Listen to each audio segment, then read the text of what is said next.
Bonjour Richard Berry. Tout de suite, c'est le nouveau film. C'est un film choc.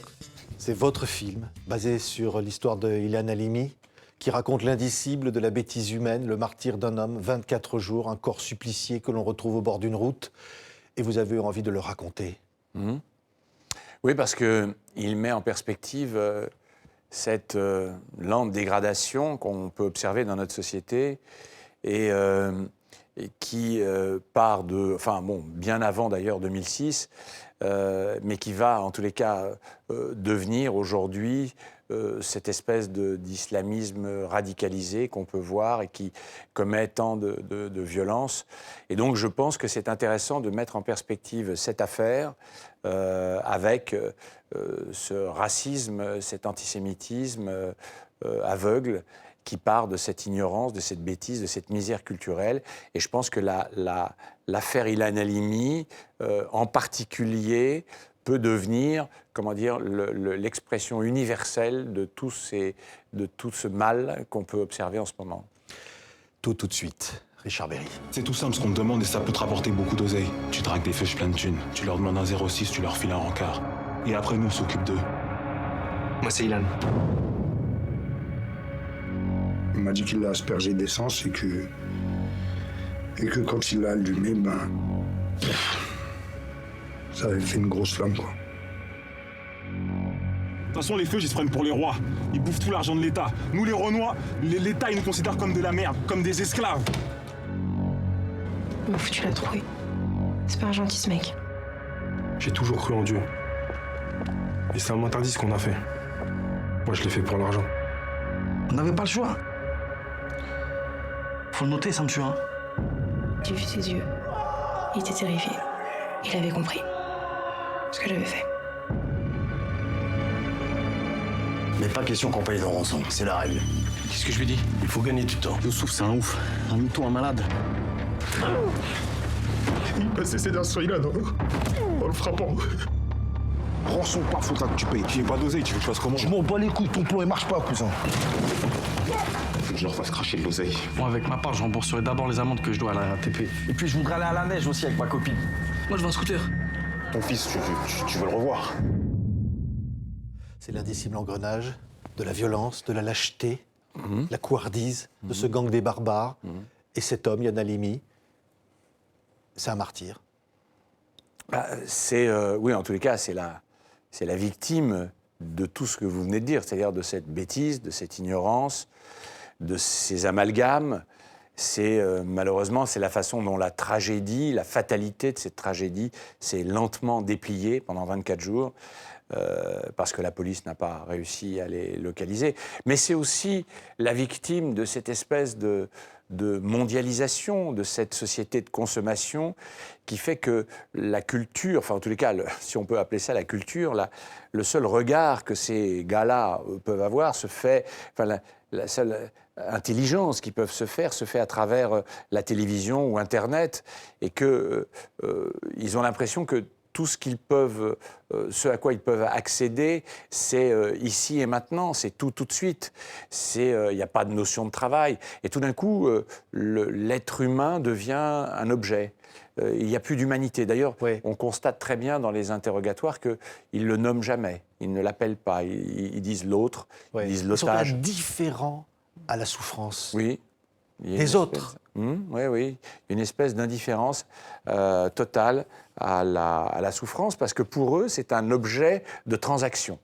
Oui. Ni plus ni moins. Il enlève... Ce avec quoi ils vont pouvoir se payer une paire de baskets, un scooter ou des vacances à la neige. Ils l'enlèvent parce qu'il est juif et donc supposé, selon eux, avoir de l'argent. Mais au fond, c'est un drame universel, au-delà de l'antisémitisme. Oui, parce que, au-delà de l'antisémitisme, mais je pense que ce genre de phénomène, enfin en tout cas ce processus, est quelque chose d'universel, oui. Et on ne peut pas le réduire uniquement à l'affaire Ilan Halimi. Même si c'est une tragédie et horrible à vivre pour les parents, pour la famille et ses amis, mais on va retrouver ce genre d'horreur, ce genre de barbarie, à travers énormément d'actes de ce type, et partout d'ailleurs, dans beaucoup de pays du monde. Je veux dire, c'est pas spécifique à la France. Oui, on va voir des images encore de ce film. Tourné, 80%, ce sont des non-professionnels. Oui, ce sont je dis des acteurs, mais maintenant ce sont des acteurs, mais au départ c'est pas forcément tous des acteurs, à part 4 ou 5. Ouais. Difficile à tourner, difficile à jouer, à parce interpréter. Oui, humainement c'était très compliqué de supporter, d'imaginer que tout ce que j'étais en train de filmer, c'est quelque chose qu'il avait vécu, subi, avec une telle indifférence, et j'avais envie d'en témoigner aussi pour ces raisons-là, lui dire quelque part qu'il n'est plus tout seul. Oui. Tout de suite, il a fallu rencontrer aussi des témoins. Vous avez rencontré cette jeune femme qui découvre le corps d'Ilan Halimi au bord d'une autoroute. Vous avez rencontré sa fiancée. Oui. Enfin, j'ai parlé avec elle au téléphone.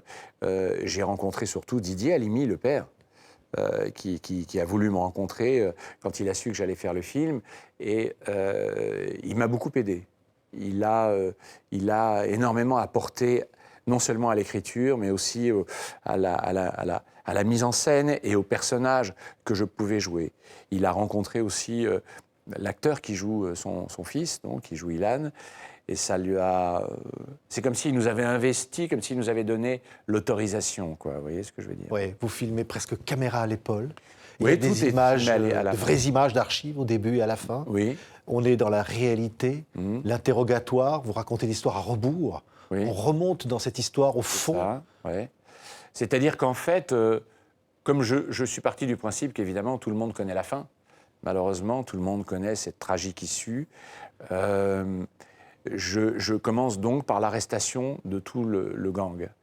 Et à partir du moment où ils sont en interrogatoire, je peux leur faire dire ce qui n'est pas montrable. Ça me permet d'éviter l'obscénité de montrer l'obscénité de la violence et de la torture qu'il a subie. Et donc, je leur fais dire ce que je ne peux pas montrer à l'image. Ouais. Et finalement, ça prend une dimension encore plus grande parce que ça laisse le soin au spectateur de l'imaginer lui-même, et parfois, évidemment, c'est terrible. Oui. Derrière cela, vous l'avez dit, Richard Berry, il y a notre époque, il y a notre temps. C'était annonciateur d'autres drames? Je pense que oui, c'est quelque chose qui n'a pas été assez pris en considération, je pense, pendant ces 15 dernières années. L'histoire d'Ilan Halimi est une étape, mais elle a été malheureusement suivie, et on voit aujourd'hui ce que ça donne. C'est-à-dire que si on met en perspective l'affaire d'Ilan Halimi, on peut considérer qu'aujourd'hui, Fofana, ce serait Koulibaly. Oui. Et Fofana, aujourd'hui, il est en prison? Oui, il est en prison, il a pris perpétuité, avec une peine de sûreté de 22 ans, mais qui est constamment toujours resté à zéro, puisqu'il a repris depuis d'autres peines pour des exactions qu'il a fait en prison. Oui, on entend ce gang des barbares, ceux qui ont gardé Ilan dans le film, on entend cette incompréhension, cette bêtise profonde. Ils ne comprennent même pas ce qui était en train de se passer, ni les enjeux de ce qui était en train de se passer. Non. Non, je crois que pour eux, si vous voulez, c'était juste une petite anecdote qui allait leur permettre, au hasard de la rencontre qu'ils avaient faite, fortuitement d'ailleurs, parfois avec Fofana, comme ça qu'il leur a dit « Tiens, qu'est-ce que tu fais ce soir ? Viens, à 11h, tu vas garder quelqu'un, il y a un petit peu d'argent à prendre. » Pour eux, c'était l'occasion de se payer, comme je le disais tout à l'heure, voilà, soit une paire de baskets ou un scooter ou des trucs comme ça, parce qu'ils promettaient... Et là, c'est ça qui était aussi aberrant, c'est qu'ils promettaient des choses complètement différentes à chacun. Ça allait de 10 000 € à 300 €. Voilà, il n'y a même pas de logique, comme s'ils n'allaient pas se parler entre eux. Vous voyez. Mais en même temps, l'ignorance tout simplement, parce que si ça avait été quelqu'un de sensé, vraiment, parce que c'est là où il est complètement dingue, le type, quoi. Si ça avait été quelqu'un de sensé, ils auraient kidnappé quelqu'un qui a de l'argent, ou dont la famille a de l'argent. Ouais. Ils auraient kidnappé, je sais pas, l'équivalent du baron en pain, quoi. Ouais. Mais là, c'est même pas le cas. Ouais. C'est un film politique, au fond. C'est un film choc. C'est aussi un grand film de cinéma. Merci. Qui peut se regarder comme presque un polar vrai. Oui. Moi, je pense qu'on peut aussi faire du cinéma, qu'on doit faire du cinéma, que cette comment dire, que cette approche-là fait partie aussi de l'art du cinéma, de savoir appréhender des sujets qui sont, comme vous venez de le dire, des sujets politiques. Je fais référence par exemple à Costa Gavras, qui faisait du cinéma quand il abordait ces fameux sujets politiques comme Z ou autres, et qui m'a servi énormément d'ailleurs, que j'ai bien gardé en mémoire dans pas mal de ses films, dont des films assez récents, parce qu'il m'a permis d'appréhender la façon d'évoquer la violence sans la montrer. Merci beaucoup, Richard Berry. Merci Ça à vous. s'appelle Tout de suite, votre nouveau film. Merci. Merci d'avoir été notre invité. Merci.